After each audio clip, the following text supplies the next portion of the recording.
last time. Okay. Okie doke. Welcome, folks.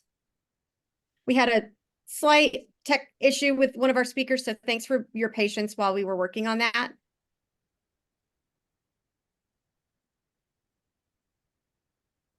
And thank you for joining us. We are going to get started in a moment, and I'm just going to do a brief introduction of myself before I hand this over to our moderator and speakers. But I'm Nicole Golden, the Executive Director of Texas Gun Sense. I really appreciate you being here for a conversation we've been wanting to have a long time that focuses on gun owners who support common sense gun laws and responsible gun ownership, and why their voices are so important and what their perspectives are and how they can help us move forward on really important policies that we need to protect our communities. And I want to say thanks to Laura and Jesse on our team, who are both here, who helped to set this event up, and our whole web series, Education and Gun Violence, where we do an every other month topic. I am going to pass it over to our board chair, David Dunn, who's the moderator tonight, and let him get started. Great, thanks, Nicole. Again, appreciate everybody joining us for this advocacy and education. This is a gun safety, common sense gun safety policy is a steep hill in Texas, unfortunately. So it takes a lot of advocacy and education efforts, and we appreciate everybody joining us tonight. As Nicole said, my name is David Dunn, and I'm the chairman of the board of Texas Gun Safety. I've been a gun owner most of my life. My dad gave me a shotgun when I was 16, and been a hunter a good bit of my life, although I'm not as active as I once was. But just real quickly, it's so important to hear for policymakers, the legislature, to hear voices from responsible gun owners. And guess what? Responsible gun owners are the vast majority of gun owners, right? Unfortunately, it's those less responsible gun owners who frequently speak with the loudest voice and get undue amount of attention. So it's really important that responsible gun owners' voices are heard, and that's why I'm active in this organization and doing the work that we do here. Just a quick introduction of each of the panelists. First is Melissa Kellogg. Say hi, Melissa. Hello, my name is Melissa, and I've been a gun owner like you most of my life. And I am a mother to a special needs child. So the things that I do to make sure everything is safe in my home might be a little different. Thank you, Melissa. And Melissa does live in a rural area as well, so yes, my nearest neighbor is about 10 acres. It is a different game out there too. Steve Cleans, say hi, Steve. Steve is a ambassador for Texas gun owners for safety through the Giffords organization. Been very involved. He's a retired military, Bronze Star Combat Action Badge, and the Joint Services Commendation Medal. So certainly brings an important voice to this panel as well. And then, excuse me, Christina Delgado is the Southwest Regional Associate with Community Justice Action Fund. Christina is a longtime resident of Santa Fe. Some of her kids' friends were killed in the Santa Fe High School incident that happened a few years ago that we're all aware of. So Christina brings a very important voice to this conversation as well. And so with that, we'll kick it off. I'm going to start off with Melissa. Melissa, how do you ensure that your firearms are stored safely, especially with a teenager in the household? Well, I do it twofold. My first step to making sure that things are safe is that as soon as she was probably about 5 or 6 years old, I taught her how to use a gun. I taught her how to appropriately load and unload. I explained all of the minutia of it.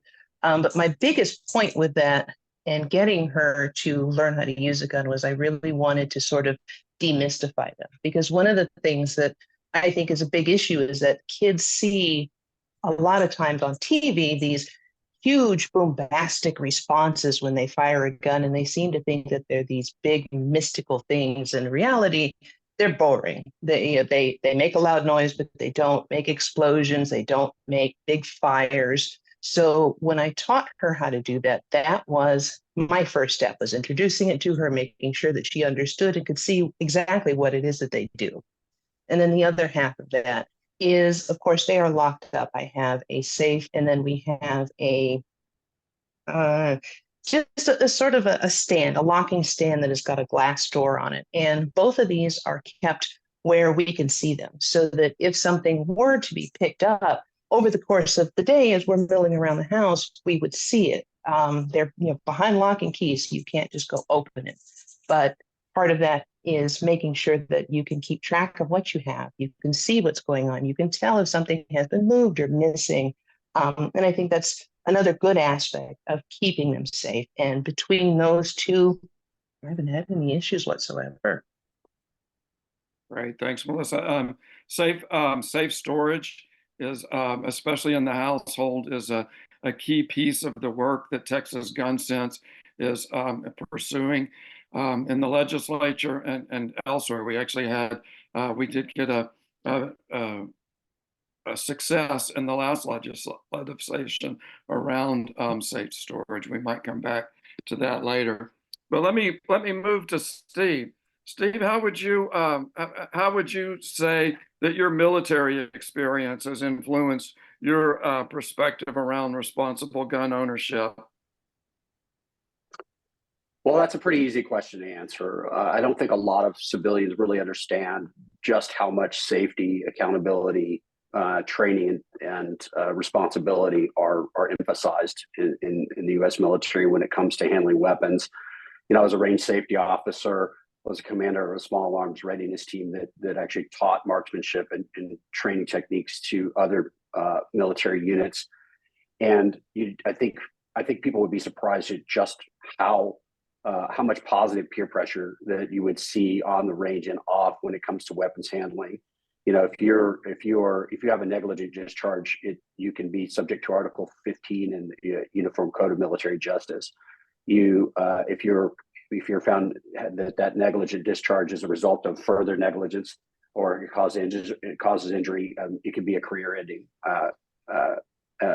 event for you. So we take those things very, very seriously. I'll give you another example. If a weapon goes missing on a military base, the entire base is shut down. No traffic goes in or out. So the accountability around your weapon and its disposition at all times is a very, very serious matter. And when it comes to going to, when I go to a civilian range, I use the word appalled at how poor the safety is often at these places, that civilians don't really understand this. And that translates to me to advocating for policy that respects the importance and the lethality of the importance of safety and the lethality of these weapons in the home, but also in general handling of them. So when I see things like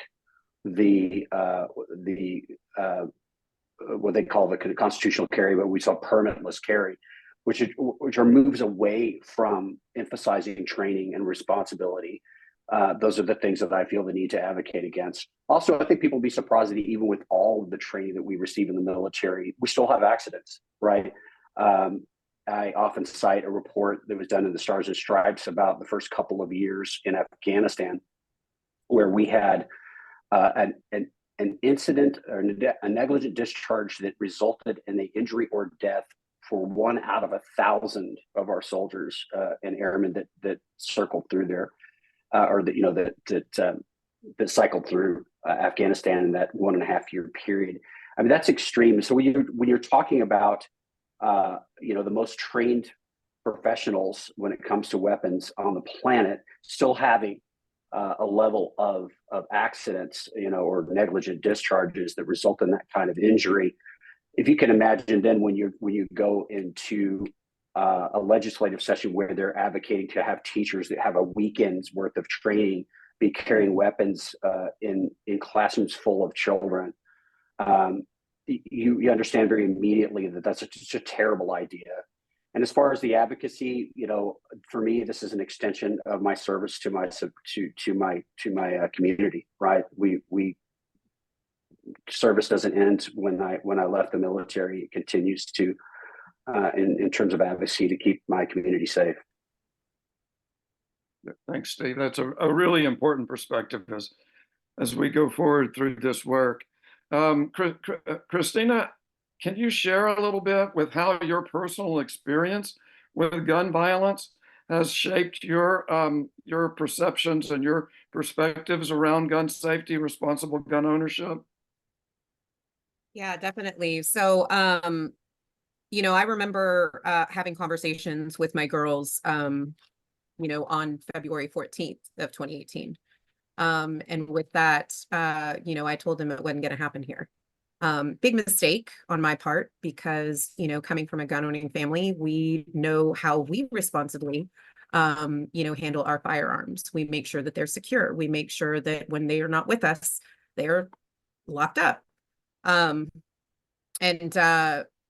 said it again on March 24th of 2018 when I took her to the March for Our Lives March here in Houston, and said, things like that are just not going to happen in Texas. We're responsible. I guess, again, it was that naive thought. And even on May 18th, when my friend called me and said that there was a rumor of an active shooter, I didn't believe her. And lo and behold, I found myself outside of Santa Fe High School, helping my friends find their children. And some of my friends did end up losing their children in that shooting. It really jolted me to really reflect on, not only what we do in our own home, but being the example to other folks, not just as parents, but as gun owners, to question, to remind, to hold them accountable. On, are you securing your firearm? Are you making sure that your family is safe? Because the main number one issue with why what happened in Santa Fe happened was because that father refused to secure his firearms, even knowing that he had a teenager who was having issues. And first of all, that's just good parenting. And even more so, that is being a responsible gun owner. So it has definitely brought me to speak out, to check myself, to check my partner, to check my family members, my community members. It is definitely something that we all need to take part in doing. Because without that accountability and without that responsibility, that's one of the reasons that these firearms are being stolen out of vehicles, out of, homes, and being stolen right under the noses of parents, and then having people lose their lives because of it.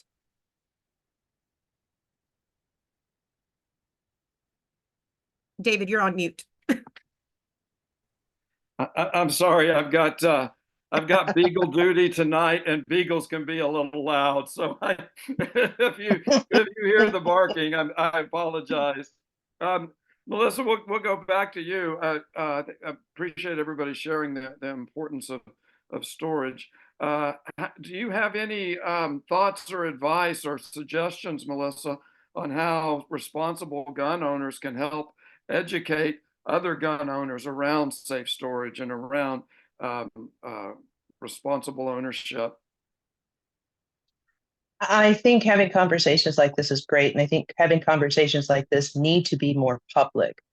It still sometimes feels like admitting that you are a gun owner is some kind of a dirty secret. We can't freely walk around and talk about how we do things in our home. It doesn't feel like it's quite yet completely accepted, especially given all of the things that are going on right now, to start asking those questions of other people. I think that it would be a really good idea if just the basic conversation of gun safety was more prevalent, that it would be, I don't want to say more accessible because that's not quite the term that I'm looking for, but I think more, I guess more in your face, more of a follow-up when news stories are discussing issues around guns. I think if they would start to for example, include little snips of where you can go for gun safety, maybe some advertisements for places that will teach you. Just have it be more a significant part of the conversation instead of just the detrimental parts of it, because it seems like that's the main focus. And it, not to take away from it at all, but it seems like if we're having a conversation on TV, on the news, however, they're talking about the deaths, they're talking about the shooter, they're talking about all of the bad aspects. And I really think that it's kind of, it feels bad to say, but I think that would also be a good place to start inserting the conversation around gun safety, around getting trained, around teaching yourself the different ways of securing all of those aspects. There's so many that I don't know that I'm going to be able to put them all into one statement. But I think we need to just start coming out more and start talking more about what goes on behind the scenes in the homes where things are locked up, where it is okay to own a gun, just make sure that you have it locked up. And here's how I do it. How do you do it?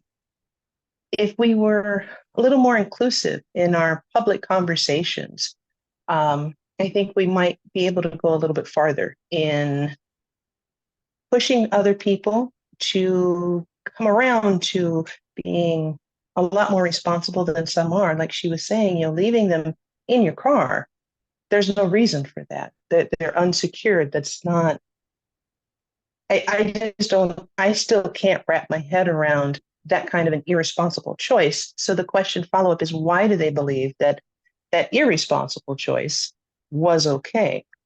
How do we address that? I don't know. But my thought is the first step is to just be more public with those conversations. Thanks, Melissa. You have beagles, I have cats. Cats are much quieter than beagles. And he is on the table right now trying to get my attention. So if you see a fuzzy butt, I'm sorry. Thanks, Melissa. Great advice. Steve, taking some of those comments and thoughts a little bit more specifically and grounded, how would you say what's the role of responsible gun owners in advocating around gun safety policy and legislation? What are your thoughts on the best way people can engage? Well, I think the first thing for gun owners to recognize is that their voice has been co-opted by a for-profit,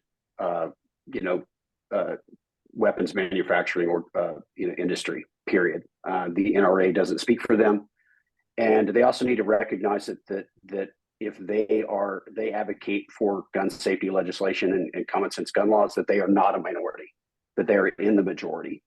And they understand, and their statistics, and you need to get to know those statistics. Like 85% of Texas gun owners support universal background checks, that over 75% of Texans support red flag laws or extreme risk protection orders, and be fluent with those statistics and use those to be more assertive with your conversations that you have with other gun owners. There's, Melissa had mentioned, being a little bit shy about admitting to be a gun owner. Well, when you're at a range, you're obviously a gun owner, but you tend to be around people who you think your views on gun safety might be in the minority. You're not. You need to be more assertive with that. You need to stress the importance of safety, and having a background like mine makes it a little easier to broach those conversations and say, hey, look, this is not how we do it in the military. This is how we approach it. I think one way to do that too, by the way, is to recognize that most people own a gun, or a lot of people will tell you they own a gun, even if on the other side of the equation, because they're there for personal security, right? And when you can take that conversation and you can extend it by saying, okay, well, you've got it for your personal security, but now let's talk about the security of your community and your neighbors. Do you care about that? And you're going to be find it very rare that someone says, no, I don't care about that. They say, of course I do. Okay, well, what's the logical extension there when you're storing your weapon? What's the logical extension there when you're carrying your weapon around, that you know how to use it, that it's locked up in your vehicle properly? And so you can have those conversations. But bottom line is, be more assertive. Recognize that your voice has been co-opted. Join an organization like Gun Owners for Safety. or some advocacy, because passive agreement is not enough. Passive agreement, you'll be lumped in with the NRA. You need to be actively advocating in your neighborhood or in conversations with your peers. Yeah, good advice, Steve. Christina, what message would you like to convey to other gun owners about the importance of preventing gun violence? That's a really great question. You know, I heard a good friend of mine, Ryan Bussey, who has said this before. Being pro-responsibility and accountability does not make you anti-gun. I think that that is a very, very strong statement that folks need to realize and remember. The other issue is that we as responsible gun owners need to be a part of this conversation before we are legislated out of it. You know, Steve brought up a good point. The NRA does not represent any one of us meaning non-gun owners and gun owners alike. The hypocrisy of what happens within the NRA's walls and within their teachings, I can honestly say from my own previous experience of attending an NRA convention, is absolute blasphemy when it comes to being a responsible gun owner and an American. And so it is important for us to be able to step into these spaces, to be there in committee hearings, to speak on these pieces of legislation, and not just at the state level, at the federal level, and even taking it a step further and ensuring that we are doing that within our counties, our cities, our communities, and even our neighborhoods, our school districts. You know, unfortunately, we in Santa Fe had to live this. It actually took us quite a few years to be able to openly have these conversations. And now we can. And it's been 6 years since our shooting occurred this May 18th. And so, you know, I'm one of those people that I don't like for people to put words in my mouth. And so I would think that, you know, most people would not want to be answering to the indiscretions and the negligence of irresponsible gun owners.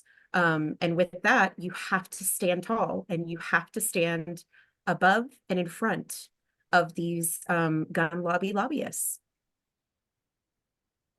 Yeah, that's great perspective, Christina. Christina, I know that you have, and I believe Steve has as well, actually been active in advocacy in the state capital, and Steve, I think maybe even at the federal level. Wonder if y'all could share some lessons learned on for the rest of us on what are some of the things you've learned as you've advocated on behalf of common sense gun policy at the state or federal level. Christina, we'll turn to you first.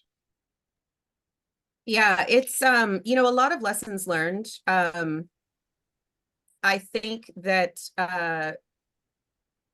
one thing that I've learned is not necessarily is you know, making sure to engage in the conversations. And sometimes I don't always lead off with the fact that I'm a gun owner.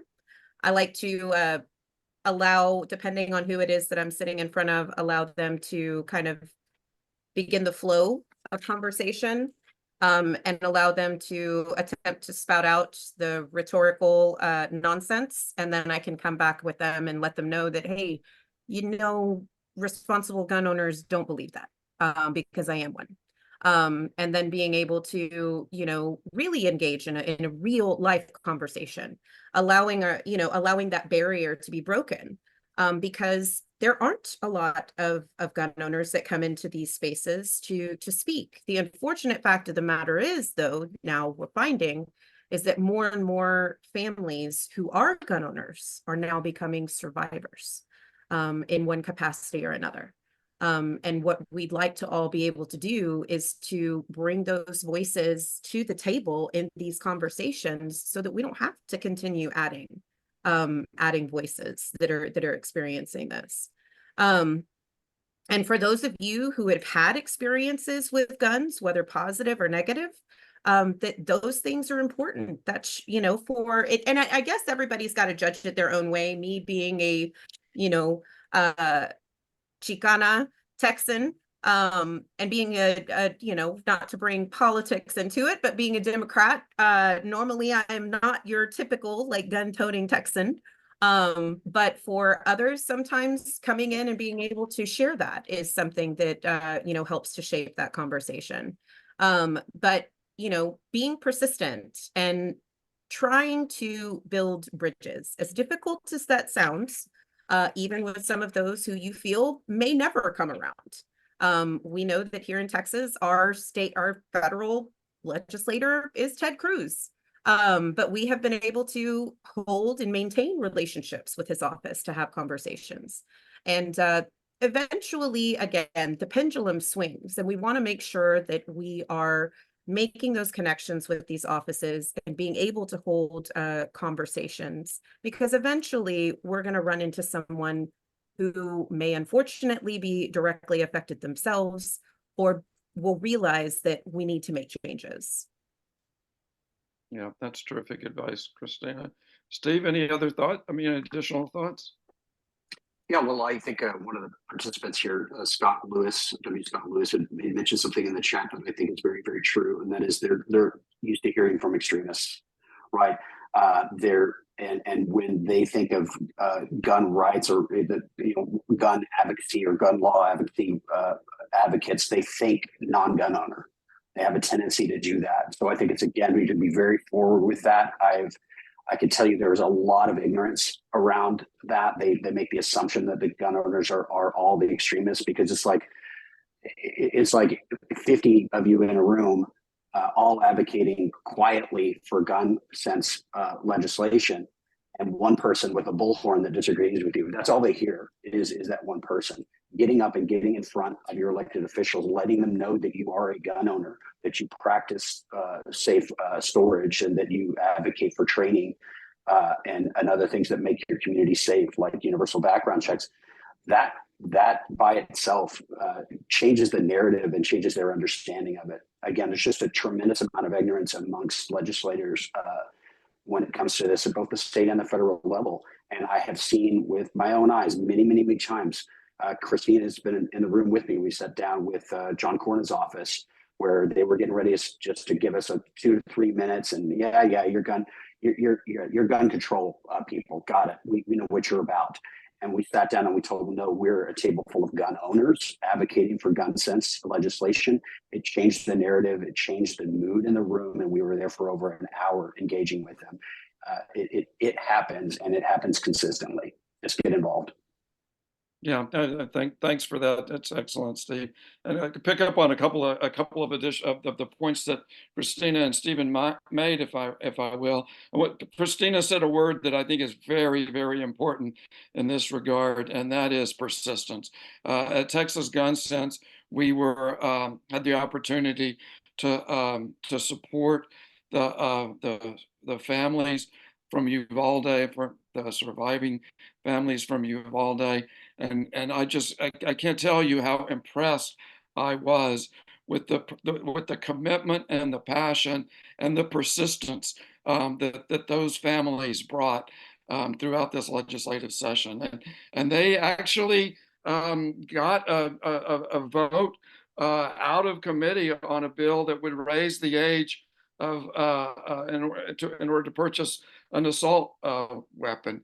Nobody expected that to happen, this past legislation, and through passion and commitment and persistence, it did get out of committee. Now that's as far as it got, but I'm pretty sure that those families are going to be back in Austin in this next legislative session in January as well.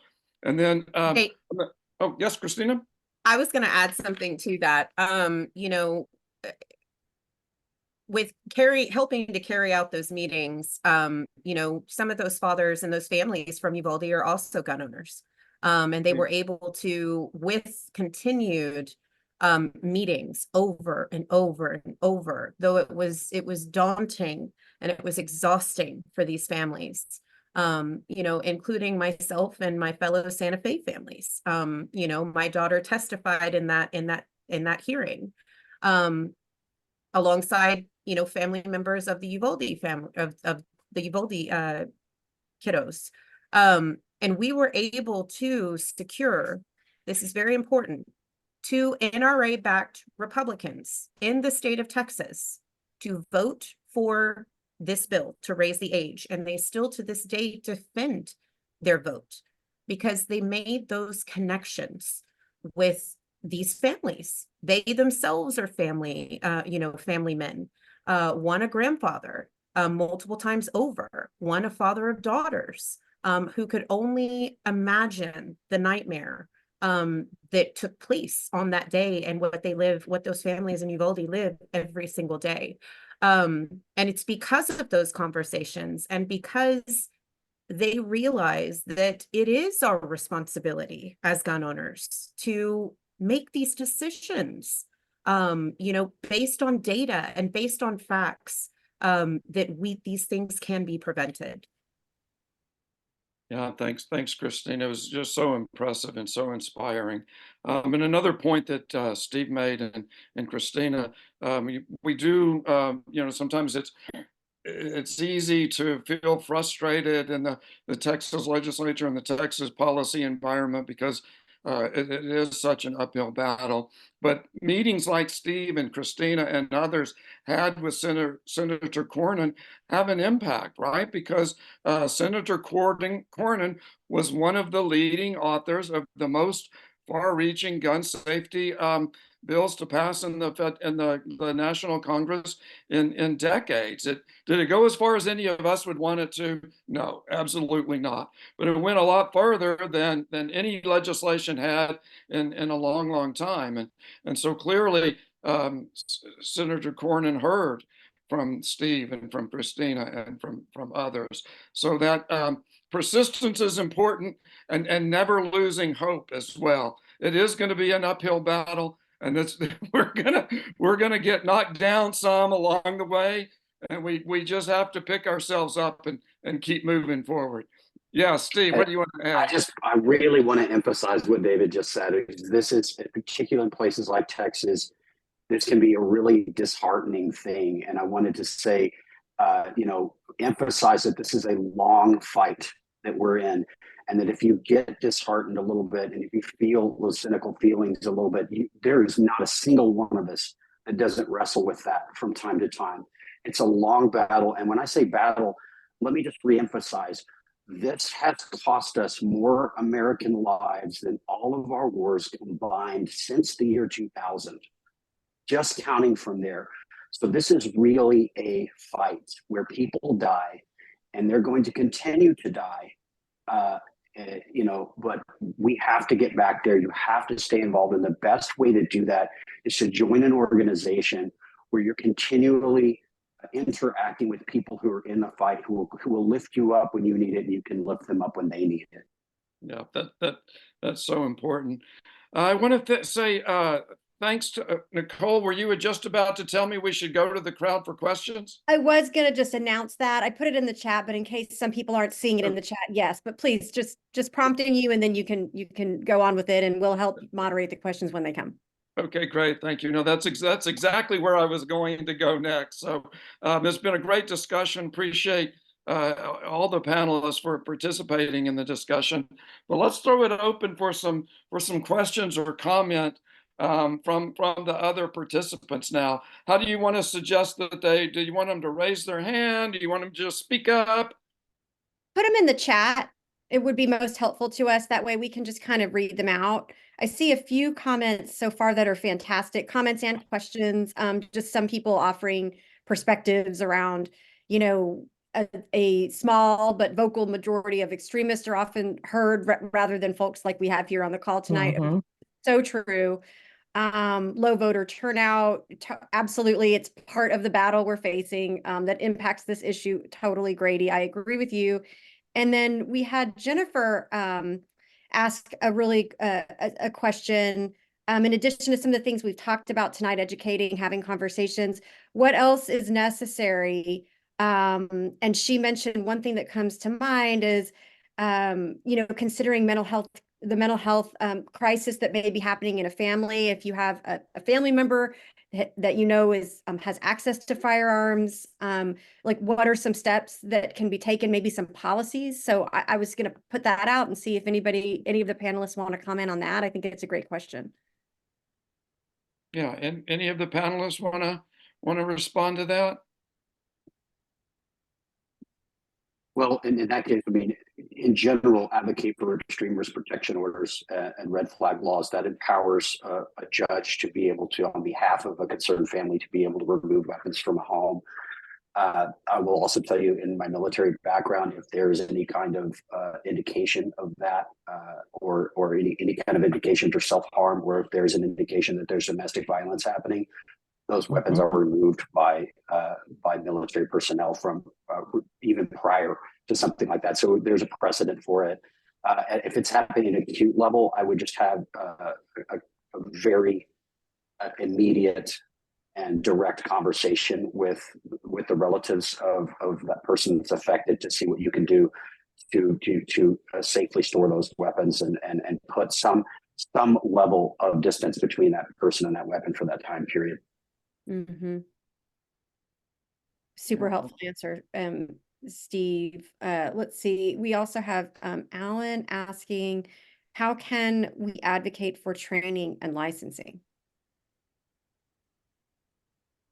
Well, I'll put in one plug for our own organization here. One way to do so, Alan, would be to become a member of an organization like Texas Gun Sense. We do a lot of education programs. We have we like I said earlier, we work with survivor organizations, both Uvalde and Santa Fe, and we have an advocacy day at the Capitol. And for anyone who's interested in engaging in this work, I would commend you to look at an organization like Texas Gun Sense, become a member.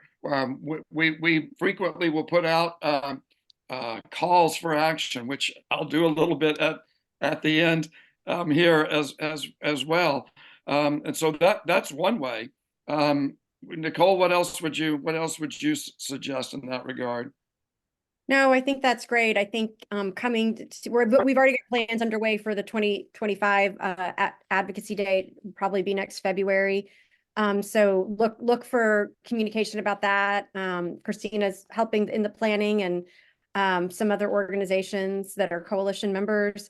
I think, Alan, you might have also been thinking a little bit about permitless carry. Could we repeal that? Because you mentioned that in a comment. And I mean, we absolutely did fight very hard against permitless carry. There is a lot of research out there that absolutely says that one of the best ways to reduce gun violence is to require even a permit to purchase firearms. We are obviously very far from that in Texas. We allow unlicensed carry of firearms, of handguns by adults in Texas. But continuing to speak out against that, especially if you're a gun owner. It did not have the support of most gun owners. It did not have the support of law enforcement.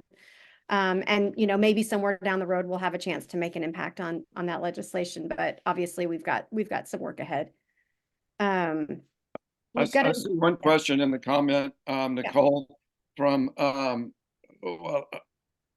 lost the from Catherine Lynch. If a lot of people are gun owners for protection, personal protection, and therefore wants to keep a gun handy in the nightstand or wherever, and what can you suggest in terms of regarding safe storage for those folks, and how should folks interact with folks who express that desire? Melissa, do you have thoughts around that, or?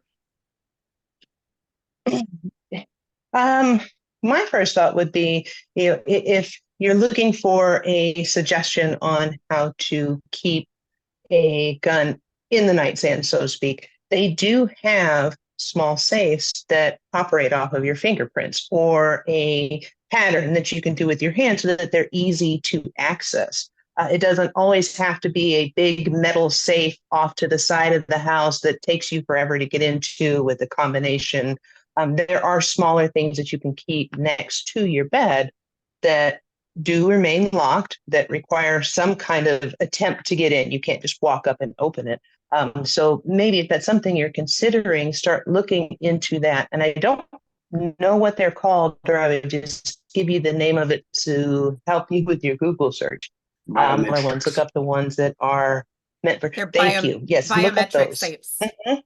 Yeah, and one of those would Biometric probably be very safes. helpful. Mhm.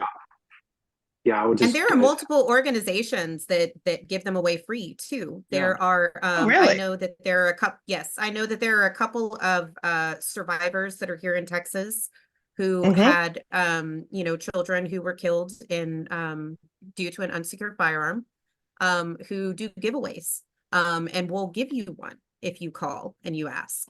I know That's that in really some nice. states they have sheriff's departments and offices of violence prevention that are either city-based or state-based that also offer these things. And let's be clear, it's 2024. There are all kinds of cool technologies that are out there now. And your biometric There really safe is. There really will is. listen, your biometric safe will open quicker than your iPhone.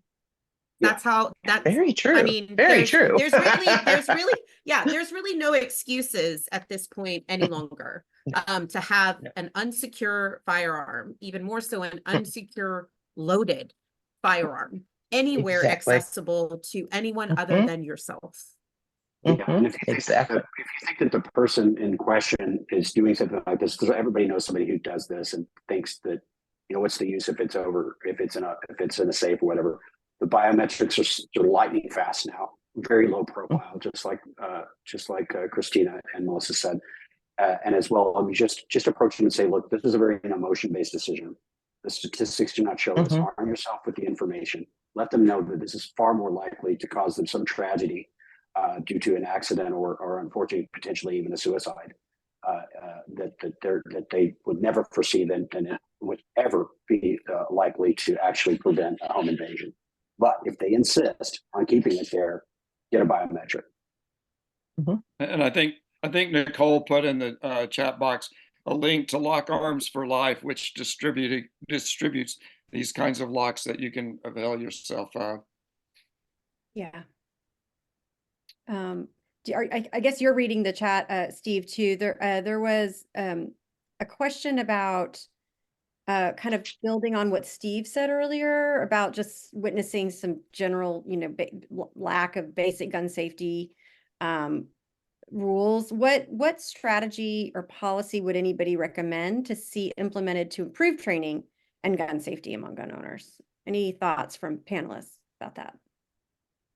Well, the thing that comes immediately to mind from a legislative perspective is to repeal permitless carry. It is the opposite of responsible.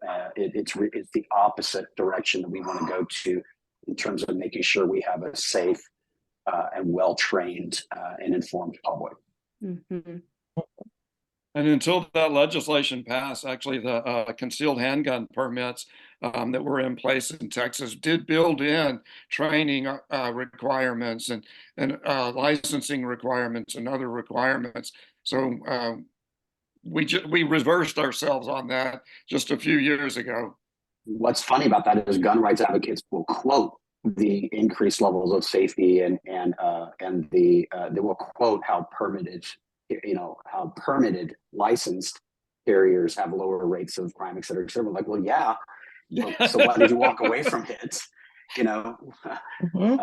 will use those same statistics about people with license to carry are actually, commitless crimes and are all these different things, but then they walk away from the whole concept.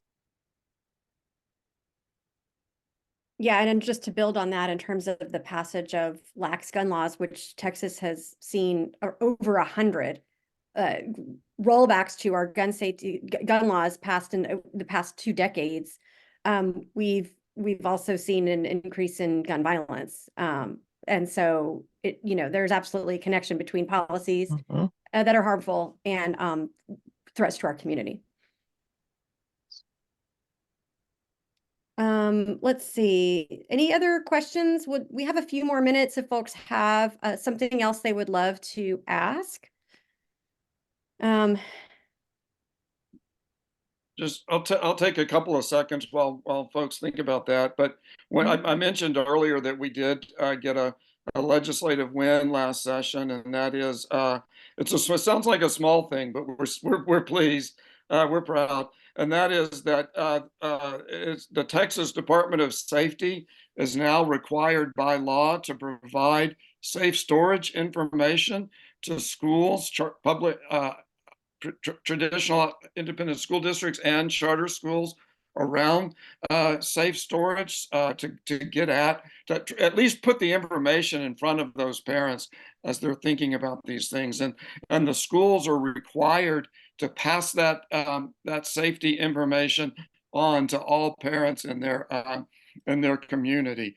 So that's the kind of work that Texas Gun Sense is pushing, as as someone said, I don't remember if it was Nicole or Christina, but universal background check is something that we will always be working on actively in the legislature. The red flag laws or the extreme protection orders that I think Steve mentioned we worked on last session, and then also the legislation to increase the age to 21 in order to purchase an assault rifle, which would have made it much more difficult for one of the shooters recently to commit to commit those killings.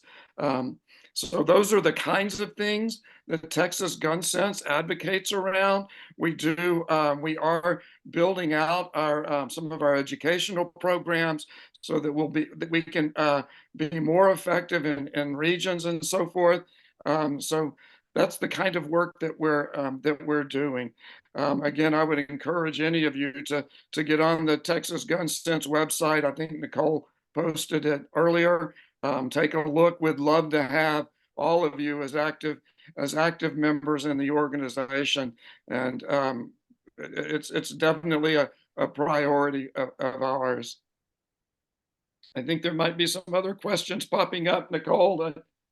Yeah, we've got a few more minutes. Somebody asked a great question. You sort of just touched on this, but what are some common sense gun laws that might actually be palatable, could possibly be adopted coming up? And you know, I don't know if anybody wants to take that question. I'm certainly happy to make some comments, but maybe Steve, Christina, if you have any thoughts, David.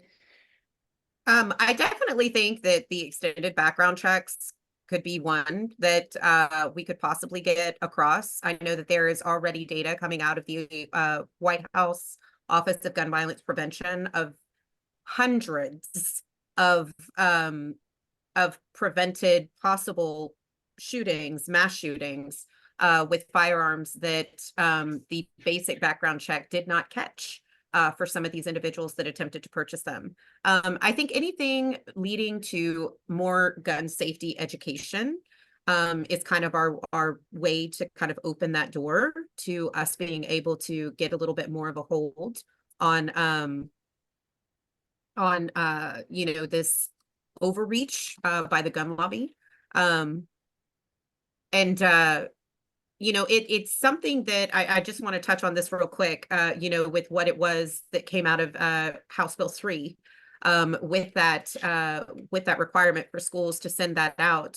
We got ours here in Santa Fe ISD, and it really started a positive conversation with folks, like really having that conversation with each other in the community, being like, hey, don't forget, you know, what happened 6 years ago. Like, what are you doing? Are you making sure? Everybody was checking on each other. And then the young people, the kids were engaging in the conversation and remembering. So, you know, I think that that is kind of our way to inch ourselves into the door, you know, to really start holding people accountable. Because let's be clear, I don't think that these elected officials want to see another like raise the age advocacy day because they had to run from their offices last year during session. But you know, we don't want to have to do these advocacy days anymore. So I think that those are just a couple that we could maybe focus on. And then doing things in the public health space. with education, with treating, the effects of gun violence, supporting survivors, supporting survivor communities. That's one of the things that community justice focuses on, is community violence intervention programming, as well as funding for those programs. Violence interrupters who can go and be on the scene, who are from those communities, that live in those communities, who understand what these communities are going through.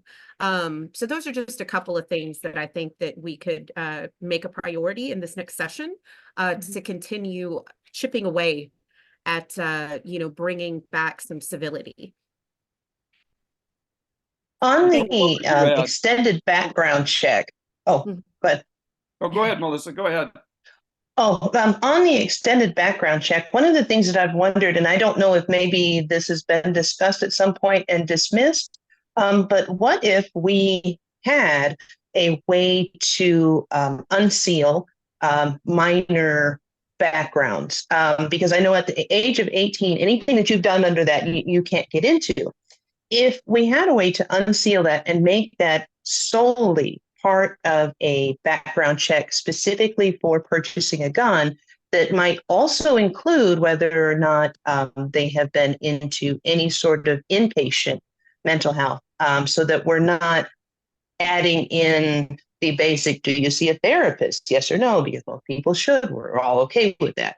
But we need to get into the deeper parts, into the, have you been an inpatient? Have you had, suicidal attempts? Have you been put, into the, what do they call that? The 72-hour hold. If you have anything like that into the background, I wonder if it would ever be possible to create a very specific type of a background check that would only be used for purchasing. I could comment on that. I'm sorry, I didn't mean to cut you off. It's it's okay. Minutes, and I want to answer your question. Texas did make strides in that direction. Passed a bill last session, actually, to close the gap in reporting for exactly what you're talking about, the mental health records of juveniles. So the answer is that bill passed, led by a Republican in the Senate, with bipartisan support last session. Oh, I didn't know that. That's awesome. Yeah, so making steps. There's such a great question that was asked that I suspect maybe Steve might be a good person to answer it. I'll let you guys decide. Grady was asking kind of how to counter that slippery slope argument that comes up when talking to other gun owners. Maybe you can comment before we're done. Well, I would just say what amount of damage has been done already, and how could we, what things can be, we're talking about hundreds of thousands of people have lost their lives, and you're talking about something that may or may not occur in the future. What do we do now to actually save lives? And more importantly, I tell them, look, if that were to ever happen, and that has never happened, right? What you're talking about is a scenario that has never happened. And if it ever did, I'd be on your side at that point in time. Right. But right now, we have to, if we ever get to that point, but right now we need to fix the problem that we face, the actual real problems that we face right now. And we have evidence that common sense gun laws work. So yeah, great answers. Well, this is a great conversation. I'm sure we could keep going, but I want to be respectful of everybody's time. One thing that we want to let you guys know, we've been putting our website in the chat. Please visit there. This series is one of the many things we're offering folks that those of you, if you are supporters or donors, have helped us to do. So please, consider making a gift to Texas Gun Sense. There's a donate link on the website. Or if that's not in your opportunity for you, sign up to receive our newsletters, volunteer, share the donate link with friends. And join us next year for Advocacy Day. We can help you with testimony as a gun owner. We can provide training. We want to include you. David, anything else? And let me also say thank you to our panelists. We really appreciate you. Your voices are important. And anybody else out there who's a gun owner or a supporter who's joined us tonight, we really appreciate your engagement. David? Yeah, thanks, Nicole. I appreciate it again. Thank you to Melissa and to Steve and to Christina. It's been a terrific panel. I I hope folks have found it to be informative and engaging. And if you did find it to be informative and engaging, just a quick commercial on look for the invitation for our next one of these webinars. It will be on June 6th, and it will be focused on survivors of gun violence and dealing with helping folks deal with those traumas. So again, thanks to everybody. I want to also say thank you to Laura and Jesse, who are Texas Gun Sense staff and have done a tremendous job pulling this all together. Thanks everybody for attending. This has been a great conversation, and we'll see you around. Thanks. I just want to really quickly, if you're still here, I want to also mention we have an advocacy picnic on April 20th. It's on a Saturday morning. We'd love to have you join us for coffee and tacos, and we're going to be making some signs that we can use in our advocacy. So I'll be emailing that out. It's in Austin, so be on the lookout for an email about that, or check our social media. We'd love to have you join us. And thank you again for being here. Thanks for that, Laura. Thanks, everyone. Bye. Thanks, everyone. Bye. Bye. We got in all caps. Thank you, Laura Lee. Appreciate you guys. Melissa, Christina, Steve, thanks. You're so welcome. Thank you for doing this. Yeah, Now go Santa Fe. I'm heading out. Great. Bye, everybody. Good night, folks. Bye. Thank you, Melissa. It was so great to see you. Oh.